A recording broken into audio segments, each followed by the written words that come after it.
ലോകം അവസാനിക്കുന്നതിന് തൊട്ടുമുമ്പ് ഒരു ഭൂകമ്പം ഉണ്ടാവും. എവിടെയായിരിക്കും? നിങ്ങൾ ആരും ഉദ്ദേശിക്കാത്ത സ്ഥലത്താണ്. ശരി, ഇരിക്കാം, ക്ലൈമാക്സോടെ ഇരിക്കും, ഇച്ചിരി ആവേശം വേണ്ട കേൾക്കാൻ. ജഹ്ജാവ് മരിച്ചതിന് ശേഷം ഈസാ നബിക്ക് ശേഷം 6 ചക്രവർത്തിമാർ കൂടി ലോകം ഭരിക്കും. പലരും പറയാണ്ട് ഈസാ നബി മരിച്ചു, ലോകം അവസാനിച്ചു. ഇല്ല, ഈസാ നബിക്ക് ശേഷം വീണ്ടും 6 പേര് കൂടി ലോകം ഭരിക്കും. ഓരോരുത്തരുടെ കാലഘട്ടത്തിലും ഫിത്ന ഇങ്ങനെ പൊട്ടിപ്പുറപ്പെട്ടുകൊണ്ടേയിരിക്കും. പല വിധത്തിലുള്ള പ്രശ്നങ്ങൾ, വ്യഭിചാരവും മറ്റും ഒക്കെ ആ സമയത്ത് അധികരിക്കും. ഇമാം മഹ്ദി വരുന്നതിന് തൊട്ടുമുമ്പ് ലോകത്തിന്റെ അവസ്ഥ എന്താണോ ആ അവസ്ഥ തന്നെ കടന്നു വരും. അങ്ങനെ കടന്നു വന്ന് ലോകം മുഴുവനും വലിയ അധപ്പതനത്തിന്റെ അധമഭാവ തലങ്ങളിലോട്ട് കടന്നു പോകുമ്പോ ലോകത്താർക്ക് സത്യമില്ല, ധർമ്മമില്ല, ബോധമില്ല, ഒന്നുമില്ലാത്ത നമ്മുടെ കാലഘട്ടം പോലെ ആയി കഴിയുമ്പോ, അങ്ങനെ ഇരിക്കുമ്പോഴാണ് ഒരു വലിയ പെരുന്നാൾ ദിവസം വരുന്നത്. അങ്ങനെ ഇരിക്കുമ്പോഴാണ് ഒരു വലിയ പെരുന്നാൾ ദിവസം. പെരുന്നാൾ നിസ്കാരം കഴിഞ്ഞ ആളുകളെല്ലാം വീട്ടിലോട്ട് പോകും. അന്നത്തെ ദിവസം ഇശാ നമസ്കാരം കഴിഞ്ഞ ജനങ്ങളെല്ലാം വീട്ടിൽ കിടന്നുറങ്ങും. ബഹുമാനപ്പെട്ട ഈസാ നബി അലൈഹിസ്സലാത്തു വസ്സലാമിന്റെ വഫാത്തിന് ശേഷം 6 ചക്രവർത്തിമാര് ഭരിക്കുന്ന കാലഘട്ടത്തിൽ ലോകം മുഴുവനും അധപതനത്തിന്റെ അധമഭാവ തലങ്ങളിലോട്ട് കടന്നു ചെല്ലുമ്പോ, അങ്ങനെ ലോകം മുഴുവനും ഹക്കിന് സ്ഥാനമില്ലാതെ അനാശാസ്യ പ്രവണതകൾ മുളുകിക്കടിയുകയാണ്. ലോകാവസാനത്തിന് വിധിയെടുത്തിന്റെ കാഹളം ഊതാൻ പോവുകയാണ്. ഒരു വലിയ പെരുന്നാൾ ദിവസം എല്ലാവരും ഇശാ നമസ്കാരം കഴിഞ്ഞ് കിടന്നുറങ്ങുന്നു. എല്ലാ മനുഷ്യരും ലോകം മുഴുവനും ഉറക്കത്തിലോട്ട് കടന്നു ചെല്ലുന്നു. സഹോദരങ്ങളെ, രാവിലെ എഴുന്നേക്കുന്ന സമയമാകുമ്പോ ലോകത്തതാ വെളിച്ചം കാണുന്നില്ല, സൂര്യൻ ഉദിക്കുന്നില്ല, സൂര്യന്റെ കിരണങ്ങൾ കാണുന്നില്ല. 24 മണിക്കൂർ കഴിഞ്ഞ് 12 മണിക്കൂർ കഴിഞ്ഞ് പകല് വരേണ്ട സമയമായി. പകല് കാണാനില്ല. ലോകത്ത് മുഴുവനും കൂരാക്കൂരിട്ടാണ്. ലോകത്തിന്റെ ഭൂഖണ്ഡങ്ങൾ മുഴുവനും കൂരാക്കൂരിട്ടിൽ കിടക്കുന്നു. കിടന്നുറങ്ങിയവരെല്ലാം കണ്ണു തുറക്കുന്നു, ഉറക്കത്തിൽ എഴുന്നേൽക്കുന്നുണ്ട്. പക്ഷേ പകല് വരുന്നില്ല, പകല് കാണുന്നില്ല. സൂര്യൻ എവിടെ? കാണുന്നില്ല. പടിഞ്ഞാറൻ ചക്രവാളം എവിടെ? കാണുന്നില്ല. കിഴക്കിന്റെ ഉപനവസ്ഥലി എവിടെ? കാണുന്നില്ല. ഉഷസ്സിന്റെ പ്രഭാതമേ കടന്നു വരുന്നില്ല. എല്ലാവരും ഉറക്കമെഴുന്നേൽക്കുന്നു. 24 മണിക്കൂർ കഴിഞ്ഞു, രാത്രി മാറുന്നില്ല. സഹോദരങ്ങളെ, ലോകത്തിലെ ഏറ്റവും ദൈർഘ്യമുള്ള രാത്രി. ഒരു ദിവസം കഴിഞ്ഞിട്ടും സൂര്യൻ ഉദിക്കുന്നില്ല. ആളുകൾ വിശന്നിട്ട് കരയാൻ തുടങ്ങി.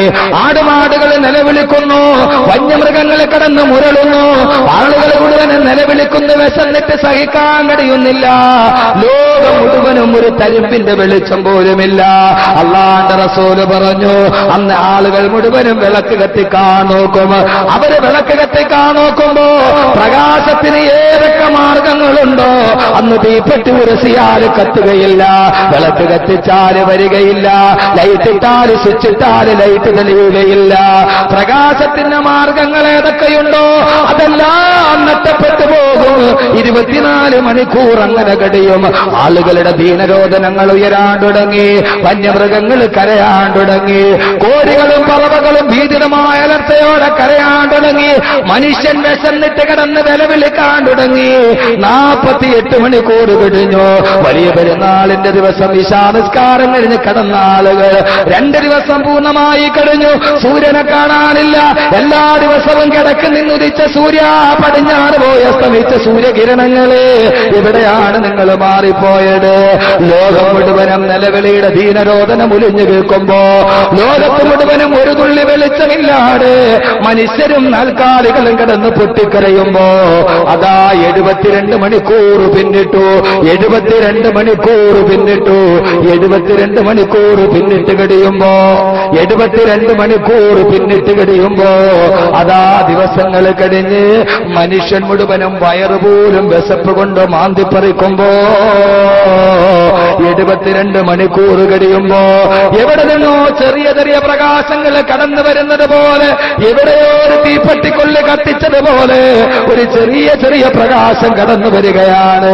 ആളുകൾ മുഴുവനും 72 മണിക്കൂറിന് ശേഷം പകല് കണ്ട ആഗ്രഹത്തോട് അവര് നോക്കുമ്പോ, സുബ്ഹാനല്ലാഹ്, അതോ സൂര്യന് പടിഞ്ഞാറ് നിന്നുദിക്കുകയാണ്.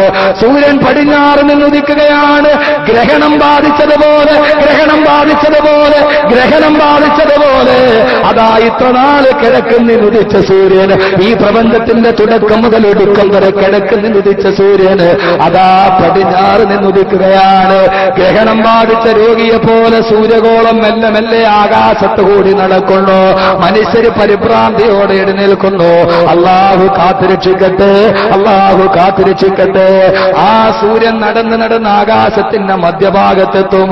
എന്നിട്ടത് വന്നതുപോലെ തന്നെ പടിഞ്ഞാറേക്ക് തിരിച്ചു പോകും, വന്നതുപോലെ തിരിച്ചു പോകും. പിറ്റേ ദിവസം പതിവ് പോലെ സൂര്യൻ കിഴക്കിൽ നിന്നുദിക്കും. അല്ലാഹുവിന്റെ റസൂല് പറഞ്ഞു, സൂര്യൻ പടിഞ്ഞാറ് നിന്നുദിച്ചു കഴിഞ്ഞാൽ പിന്നെ തൗബ ചെയ്താൽ സ്വീകരിക്കുകയില്ല, തൗബ സ്വീകരിക്കുകയില്ല. തൗബയുടെ വാതിലുകൾ കൊട്ടിയടക്കപ്പെട്ടു. പിന്നീട് മനുഷ്യന് തൗബയില്ല, തൗബയില്ല, തൗബയില്ല. ആളുകൾ മുഴുവനും ഒരു വല്ലാത്ത അങ്കലാപ്പിൽ. എന്താണ് സൂര്യൻ പടിഞ്ഞാറ് നിന്നുദിച്ചത്, എന്താണ് സൂര്യൻ പടിഞ്ഞാറ് നിന്നുദിച്ചത്? അങ്കലാപ്പോടെ ജനങ്ങൾ മുഴുവനും കടന്നു കഴിയുമ്പോ, ജനങ്ങൾ മുഴുവനും നടന്ന് ഭീതിയോട്, ലോകാവസാനത്തിന്റെ കാകളം അടുത്തതോട് ഭീതിയോടെ നടക്കുമ്പോ അതാ നെഞ്ച് തകർത്തുകൊണ്ടൊരു അശനിപാഠം പോലെ വാർത്ത വീടുന്നു. ചുരുക്കി പറയട്ടെ, മനുഷ്യരുടെ മനസ്സിലേക്ക് ഒരു വലിയ വാർത്ത വീഴുകയാണ്. ലോകത്തിലെ ഏറ്റവും വലിയ മാനവക്കടലിന്റെ സംഗമഭൂമിയായ, ലോകത്തിലെ മാനവരാശിയുടെ കടൽ തിരമാല പോലെ മനുഷ്യരെ ഉള്ളുന്ന അറഫാ സംഗമം, അറഫാ മരുഭൂമിയിൽ ഭൂകമ്പമുണ്ടായി. അറഫയിൽ ഭൂകമ്പം പൊട്ടിപ്പിടരുകയാണ്. സഹോദരങ്ങളെ, അല്ലാഹുവിന്റെ റസൂല് പറയുന്നു, പടിഞ്ഞാറ് നിന്ന് സൂര്യൻ ഉദിച്ചു കഴിഞ്ഞാൽ അടുത്തടയാളം അറഫാ മൈതാനിയിൽ ഭൂകമ്പമാണ്. ഭൂകമ്പം അറഫാ മൈതാനിയിൽ പൊട്ടിവരുമ്പോ ജപ്പാനിലെ ഭൂകമ്പം പോലെയല്ല. ജപ്പാനിലെ ഭൂകമ്പമുണ്ടായപ്പോൾ വെളിയിലോട്ട് വന്നത് തിളച്ചു മറിഞ്ഞ ലാവയാണ്. ലാത്തൂരിൽ ഭൂകമ്പമുണ്ടായപ്പോ ഭൂമിക്കുള്ളിൽ തിളച്ചു മറിയുന്ന ലാവയാണ് വന്നത്. പക്ഷേ അറഫയുണ്ടല്ലോ, ലക്ഷക്കണക്കിന് മനുഷ്യരുടെ വേദിയായ അറഫ, ഹജ്ജിന്റെ നിൽപ്പിന്റെ വേദിയായ അറഫ, എല്ലാവരും തിരിച്ചറിഞ്ഞ അറഫ. ആ അറഫയിൽ ഭൂകമ്പമുണ്ടാകുമ്പോ ആ ഭൂകമ്പത്തിൽ നിന്നതാ ദാബത്തുല്ലർള് പൊട്ടിപ്പുറപ്പെടലായി. ഭൂകമ്പത്തിൽ നിന്ന് വെളിയിലോട്ട് വരുന്നത് ദാബത്തുല്ലർളാണ്.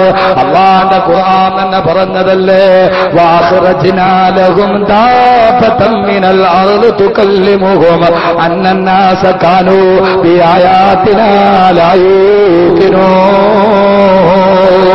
അല്ലാഹുവിന്റെ വിശുദ്ധമായ ഖുർആൻ പറയുന്നു, വഅഖ്റജ്നാ ലഹും ദാബതൻ മിനൽ അർളി, ഭൂമിയിലെ ദാബത്തുല്ലർള് പുറപ്പെട്ടു കഴിഞ്ഞാൽ, ഏത് ദാബത്തുല്ലർളാ തുകല്ലിമുഹും, ആ ദാബത്തുല്ലർള് നിങ്ങളോട് സംസാരിക്കും. സഹോദരങ്ങളെ, അറബയിൽ ഭൂകമ്പമുണ്ടായി. ആ ഭൂകമ്പത്തിൽ നിന്ന് ദാബത്തുല്ലർള് പുറപ്പെടലായി.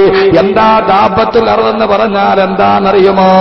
ബഹുമാനപ്പെട്ട ഇബ്നു കസീർ റഹിമഹുല്ലാഹ് അന്നിഹായത്തു ഫിൽ ഫിത്നി വൽ മലാഹിം എന്ന ഹാഫിദ് ഇബ്നു കസീർ റഹിമഹുല്ലാഹയുടെ പ്രബലമായ കിതാബില് അദ്ദേഹം ദാബത്തുല്ലർളിന്റെ ലക്ഷണം പറയുകയാ. റഅ്സു സൗരിന്, അതിന്റെ തല കണ്ടാൽ കാളക്കൂറ്റന്റെ തല പോലെ ഇരിക്കും.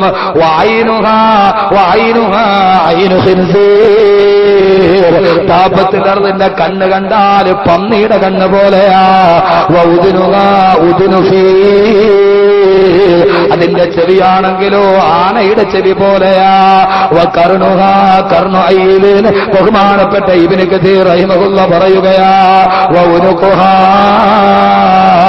ഉനുക്കുനുആമത്തിന്, ദാബത്തുല്ലർളിന്റെ മുതുക് ഒട്ടക പക്ഷിയുടെ മുതുക് മാതിരിയാ. വസബറുഹാ സബറു അസദിന്, അതിന്റെ നെഞ്ച് കണ്ടാൽ, അതിന്റെ നെഞ്ച് കണ്ടാൽ സിംഹത്തിന്റെ നെഞ്ച് പോലെയാ. വലൗനുഹാ ലൗനന് മെറിഞ്ഞതിന്റെ പുള്ളിപ്പുലിയുടെ നിറമാ. വഹാസിറുഹാ ഹാസിറത്ത് ഹിറിന്, അതിന്റെ അരക്കെട്ട് പൂച്ചയുടെ അരക്കെട്ട് പോലെയാ. വദനബുഹാ ദനബു കബിഷിന്, അതിന്റെ വാല് ആടിന്റെ വാല് പോലെയാ. വകവായിമുഹാ കവായിമു ബഈർ, അതിന്റെ നട്ടെല്ല് കഴുതയുടെ നട്ടെല്ല് പോലെയാ. വബൈന കുല്ലു മഫ്സലൈനി 12 ദിറാ, രണ്ട് സന്ധികളുടെ ഇടയിൽ 12 അടിയോളം അതിന് ദൂരമുണ്ടാകുമെന്ന് സഹോദരങ്ങളെ ഇബ്നു കസീർ റഹിമഹുല്ലാഹ് പറയുകയാണ്.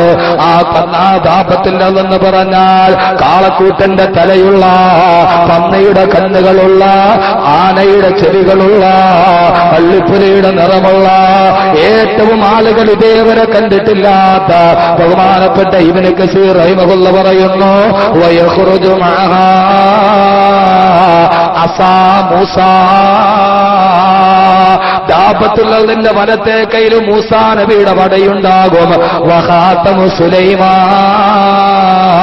ഇടത്തെ കയ്യിൽ സുലൈമാൻ നബിയുടെ മോതിരമുണ്ടാകും. ദാബത്തുള്ളത് എന്താ? ദാബത്തുള്ളത് ഇത് ഇബ്നു കസീർ റഹിമഹുല്ലാ അന്നിഹായത്ത് ഫിൽ ഫിത്തനി വൽ മലാഗിമിൽ പറയുന്നു, ദാബത്തുള്ളതെന്ന് ഇങ്ങനെ ഒരു സാധനമാണ്. അതിന്റെ കയ്യിൽ വലത്തെ കയ്യിൽ മൂസാ നബിയുടെ വടി ഉണ്ടാവും. ചെങ്കടൽ പുലർത്തിയ മൂസാ നബിയുടെ വടി, ആ വടി ഉണ്ടാവും. ഇടത്തെ കയ്യിൽ സുലൈമാൻ നബി അലൈഹി സ്വലാത്തു വസ്സലാമിന്റെ മോതിരം ഉണ്ടാവും. ദാബത്തുള്ള പുറപ്പെട്ടു. അറഫയിൽ ഒരു ഭൂകമ്പം ഉണ്ടാവും. ആ ഭൂകമ്പത്തിൽ നിന്ന് പുറപ്പെട്ട ദാബത്തുള്ള ഭൂമി മുഴുവനും ചുറ്റി നടക്കും. ദാബത്ത് എന്ന് പറഞ്ഞാൽ തന്നെ അതിന്റെ അർത്ഥം മൃഗം.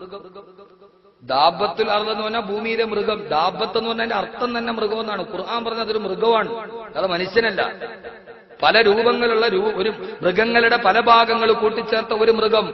ആ മൃഗം ഭൂമി മുഴുവനും അലഞ്ഞു തിരിഞ്ഞ് നടക്കും. സഹോദരങ്ങളെ, അവസാനിപ്പിക്കട്ടെ.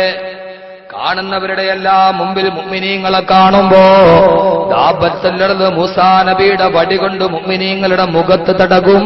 ആ സമയത്ത് സത്യവിശ്വാസികളുടെ മുഖം മുഴുവനും വല്ലാതെ വജ്രം പോലെ പ്രകാശിക്കാൻ തുടങ്ങും.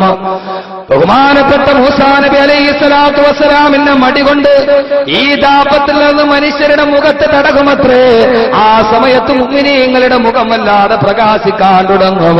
മോതിരം കൊണ്ട് തടകുമ്പോ കാഫിരീങ്ങളുടെ മുഖം മുഴുവനും കറുത്ത് കരിവാളിക്കും. ലോകം മുഴുവനും ദാബത്തിൽ നിന്ന് ചുറ്റി നടക്കും.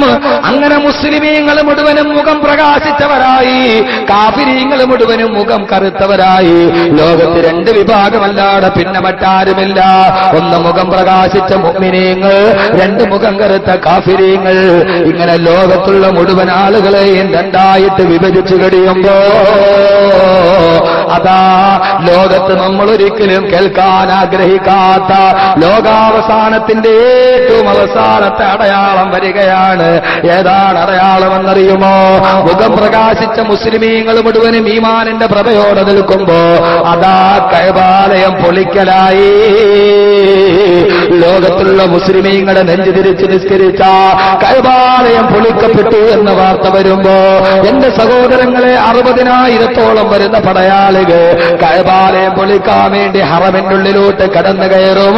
അവരിൽ ഒരാൾ കഅബാലയത്തിന്റെ മുകളിൽ കയറും. ബാക്കി 60,000 പേര് മക്ക മുതൽ ജിദ്ദ വരെ നിരന്നു നിൽക്കുമത്രേ. ജിദ്ദ കടലിടുക്ക് മുതൽ മക്കയുടെ